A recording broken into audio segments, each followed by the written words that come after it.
If I could sit down with every single first time investor before they bought a property, there is one mistake that I would stop them from making. And it doesn't have to do with the property type, it doesn't have to do with the numbers, and it doesn't even have to do with the market. It has to do with emotion, or how you feel about investing in the single family. Because once you start buying with emotion, with your heart, instead of the data, then this is what goes out the window. You ignore maintenance, deferred or otherwise. You under or overestimate repairs. You buy in the wrong neighborhood. You rent to the wrong tenant. And suddenly, what looked like a really great investment property is just something that I like to call the property suck. So most investors don't fail because of the actions that they take to actually buy a property. They fail about the decisions and actions they take before they get the property. So that's what we're going to be talking about today is what are the things you need to be thinking about before? And this is going to be a little bit different video than I've done about doing markets and where you should look for the top 5 cities and all that kind of stuff. So let's get into it. So most first time investors, they struggle for many reasons, but here are the top 5. Number 1 is the price. Just because we think it's a good price, we think it's a good deal. So we're going to just go ahead and get it because it meets one criteria of our bucket and we have a price point in mind where we're not going to go over. So it's price. The second is appreciation. Like we speculate, which is never a good word to use in real estate investing, but we speculate that the area that we're getting ready to buy a property in is actually going to take off and do really good. And so I'm going to give you an example. A fellow investor friend of mine invited me to invest in a multifamily property that he had over in Makin, Texas. And the reason he wanted me to invest in this multifamily unit was because it was rumored through city council meetings and that kind of thing that they were going to have a DART, the public transit station, built pretty much just within a few they were going to build this transit station within walking distance of where this multifamily property was. So I said, but do we know? Because the city council was notorious for changing its mind. And as it turned out, that did not happen. That did not pass. And the DART station was never built in this particular area. So had I purchased thinking that this is going to be a great area, these are going to appreciate because it's close to public transportation, that would have been a mistake because the public transportation wasn't actually in. So that would have been a speculative move where that investor was thinking, oh, this is going to be an appreciating area because of that. And he was basing his decision on something that had not happened yet and wasn't really in the forecast to happen. And then the third thing that people look at is HGTV renovations. So that's how I got started in real estate investing. I love HGTV and, Flip This House and Windy City Rehab. And I'm watching another one in Hawaii.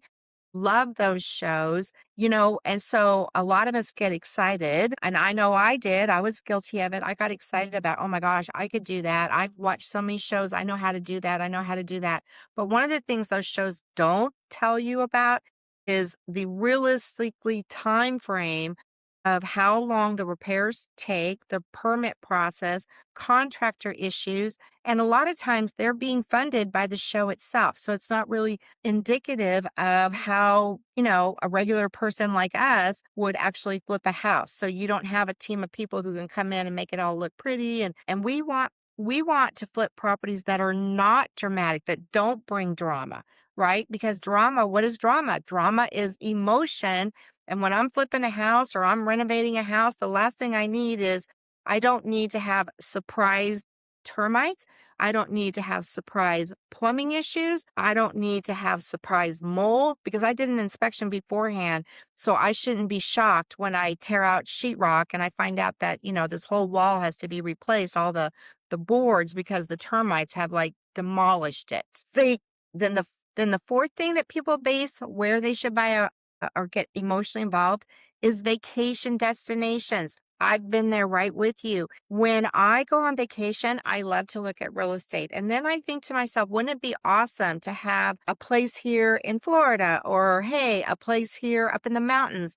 I even have a friend that he looks at purchasing castles. And wouldn't it be awesome to have a castle as an Airbnb? I do think that would be pretty cool. But just because I think it's a good idea doesn't mean it makes me feel good to think about owning a castle or owning a resort at in Mexico. But is it realistic for what my outcome is, what my goals are? And no, just buying because it's a vacation destination is not a good reason emotionally to buy a property. And social media is my last category that people get really hyped up about because you know what? When we see pictures of these beautiful properties or somebody flipping this house or that house, number one, they make it look really, really easy, right? Oh, okay. So you don't usually see on social media the real behind the scenes or the struggles that, regular investors, people who are buying one, two houses are facing. You're seeing people who are doing multiple houses, they have teams and things like that. So just because you see it on social media doesn't mean that that's where you need to go because again, there's a lot of emotion, a lot of hype under all of that on social media. So you want to make sure that you are not purchasing a property because you saw just one more YouTube channel about how cool it is to flip properties in Charleston, South Carolina or in the Big Easy, or that you should get an Airbnb in downtown Dallas because we have such great walking areas. So those are not reasons because they're all based on emotion, not numbers. So I'm going to share with you what some of the traps are that people get stuck in when they look to buy investment properties. So number one is we have the numbers trap, right? Because I talk about numbers all the time, but did you know that there could be a numbers trap that you might get stuck in? So it's not that numbers may or may not be emotional. It's what numbers get left off the spreadsheet that sometimes get missed. And those numbers that get missed sometimes are vacancy rates. Like how long does it take to lease a property, whether it's a long-term rental or a short-term rental? Or even how long does it take to flip a house? Like how many days on market does it take to sell a house? So a lot of times we look at, okay, is it going to cash flow or how much money can I make on the property? But we sometimes don't give enough credence to holding costs. Like how long is it going to take for us to start making money off of this property, whether we're flipping it or whether we're short-term rentaling it or whether we are putting in a long-term tenant. Capital expenditures. I don't think I've done a video about capital expenditures, but these are the big ticket items that will come due. So if you buy, let's say, a rental house. So I'm looking at a rental house right now, and it was built in 1985, and the roof is probably about 20 years old. So I'll make it 2005, and it's 2026. So you know what? A new roof is going to be in that property's future in the next few years. I'm surprised, next hailstorm probably. So that's one. Or we talk about the big five. Now, foundation issues, you're going to know about that at the very beginning. But what about replacing a water heater? What about replacing the AC? Especially now that, there's all the new regulations about the type of AC units that you have to put in houses. What if the ductwork doesn't work and you have to redo the ductwork? So, you have to think about what those really big expenses could be on a house. And, one of the numbers that does get left off, even if you hire a property manager, you have an idea of like, okay, I'm going to pay them a certain percentage, 8%, 10%, 20, 30% if it's a short-term rental. But did you know there's leasing fees? So you might turn your property over to a property manager and, you're saying, hey, Mr. or Mrs. Property Manager, I want you to lease this property for me. And they are going to charge you 1 month's rent. So that's 1 month's rent that's not going to go in your pocket. So depending on how long it takes them to lease that property, you're going to have that plus another 30 to 45 days where you're getting no money off of that. So you have to kind of think of those numbers too. So it's not just about getting the property ready. It's about, okay, what are those numbers that sometimes get left off of that spreadsheet. So, one of the things that we kind of don't talk about is when everything in the deal has to work perfectly in order for the deal to work, then guess what? It's not really a deal. So, you have to think about things like, okay, just like I said, the roof, the HVAC system, the vacancy of the property, because when you have vacancy or you're redoing the property, you have to have different types of insurance. So, did you even know that? So, if you have a vacant property, you can't just have a regular renter's insurance policy. You have to have a general liability property. Or did you know that if you have a short term rental, you have to have specific insurance for that type of income producing property. And sometimes that can take a little bit longer. So that information is nowhere on a spreadsheet, but you have to know that in order to know if this is going to make a good deal. Again, our emotions get into the way of going, okay, we really need to do a more deeper dive on our numbers. This was a favorite one of my husband and I, the free labor trap. So when we first started investing in real estate, we were on a shoestring budget. And it is good to learn how to do certain repairs. Now, I'm not an HVAC person. I'm not going to be crawling up on roofs or anything like that. But I did have to learn how to tile. I know how to paint, but that all takes a lot of time. So if you are the free labor, that number, how do you even account for that? And if you're trying to scale your business, or like we talk about, you don't have to quit your day job, but if you're trying to flip a property, where are you going to find the time to manage the rehab, let alone are you going to be the free labor? So a lot of times we don't think about the cost of free labor when we ourselves are being the free labor because we're just so excited. And the other thing that happened to us is it just seems like every time we were renovating a property, it was the heat of Dallas, meaning that it is very hot in Dallas. It's not Phoenix hot, but it is sweltery, humid hot. So when you're renovating a property and the AC is not going to be fixed anytime soon, you're in there sweating buckets, trying to paint, trying to lay tile, trying to tear out, a hoarder home or whatever it is. So remember, free labor doesn't necessarily equate to having a good deal. So remember, if it's a good deal because you're providing the free labor, then it's really not a good investment strategy. It's not really a good investment property to purchase. Now I'm going to go back to the appreciation fantasy. So basically, the property needs to make sense today, not in the future, because then, unless you have something solid to back it up with. So, for example, here in Frisco, Texas, they built Universal Studios. So buying in a short-term rental in and around that area did make sense because that is going to happen. That is going to attract people. I would also caution you though, because a lot of people had that same idea. So now how do you measure the saturation of short-term rentals in and around our Universal Studios? So you kind of have to think about, okay, yes, appreciation. So appreciation needs to be realistically in today's market, not what could be. Because let's get real. Universal Studios could say, you know what, this isn't working and we're going to rip everything out and move it to Columbus, Ohio. So I guess in that instance, you're relying on appreciation, kind of like a boss, right?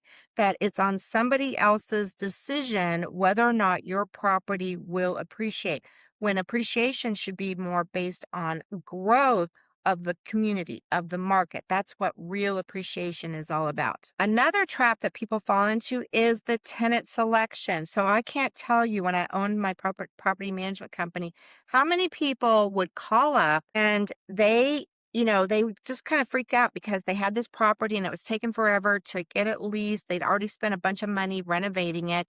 And they took the very first person that came. Such a rookie mistake, right? They didn't do their due diligence. They didn't even know how to run a background check. They didn't even know they were supposed to. Or on the other flip side of that, they've rented to family and friends. So I'm going to caution you here. You don't ever want to rent to family and friends because you know what? It feels good, like you're helping somebody out. Generally, what happens is we don't charge market rent for our family and friends. So we're putting somebody in a property. Number two, something happens, they don't pay on time, and then, the whole emotion around you just let them move into your property at a reduced rate. Now they're not paying late fees, and now the emotion that you're feeling is maybe frustration, anger, regret. So, you want to make sure that when you have a rental property, you're treating it like a business, right?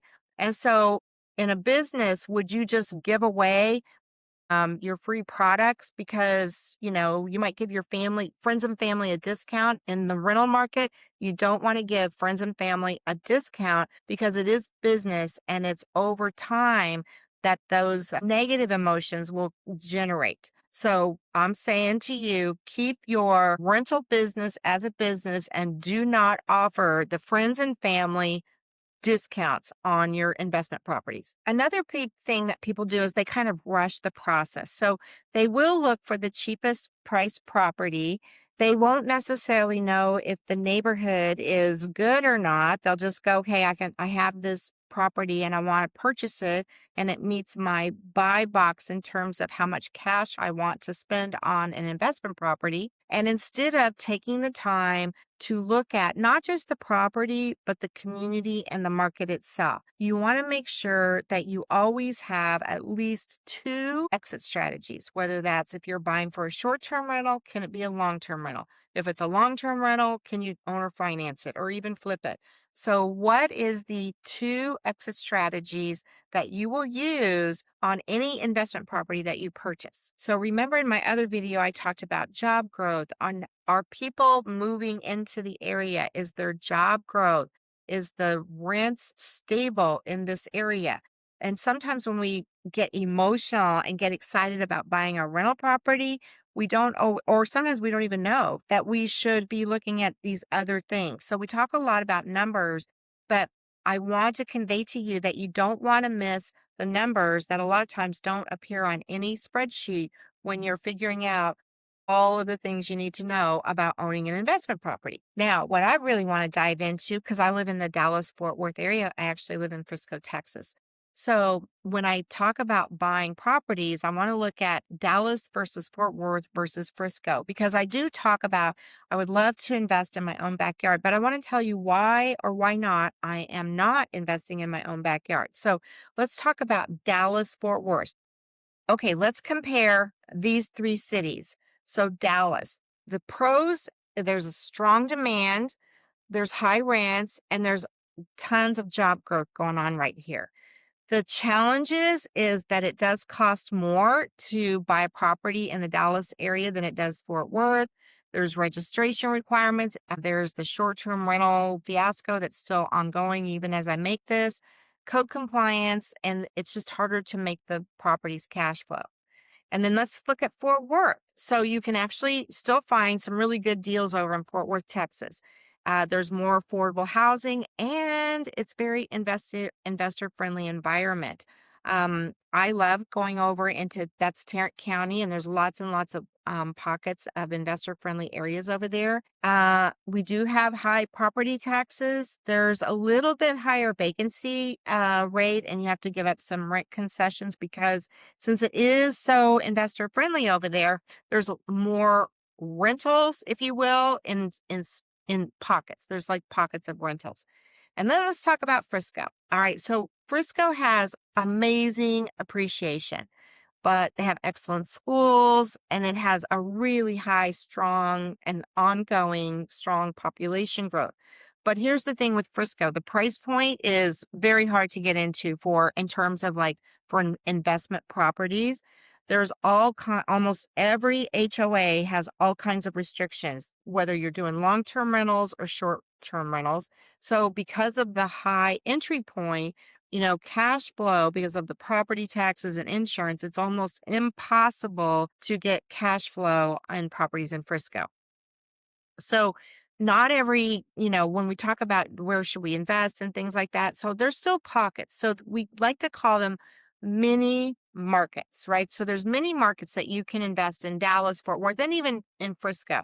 So you kind of have to know where to look for them. And this is where you have to take the emotion out, because I would think it would be so awesome to just have an investment property here in Frisco. When I first moved to Frisco, my home that I originally purchased when I first moved here back in 2006, 2005, when I bought the house that I'm currently in, we did turn that one into a rental. So that's how you would do it here in Frisco, is that you would take the house that you currently live in it for 2 to 5 years, and then you can move out, buy another house, and then the house that you just left, you make that a rental. So that's actually a good strategy in Frisco. Fort Worth, you have the cheaper, does not always mean more profitable. But again, it's all about those micro neighborhoods.